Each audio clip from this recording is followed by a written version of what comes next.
এক খুব দ্রুত দৌড়াতে পারা খরগোশ ছিল। সে নিজের গতির জন্য অহংকার করত।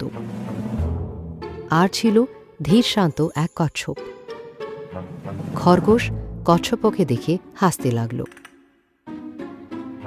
তুমি এত ধীরে হাঁটো, তোমার সাথে কেউ দৌড়ে জিততে কচ্ছপ শান্তভাবে বলল, চলো তাহলে দৌড় প্রতি।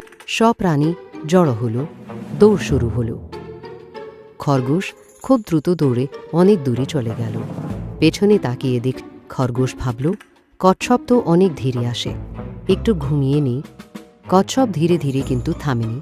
সে একটানা সামনে। খরগোশের ঘুম ভাঙল। সে দেখি কচ্ছপ প্রায় গন্তব্যে পৌঁছে।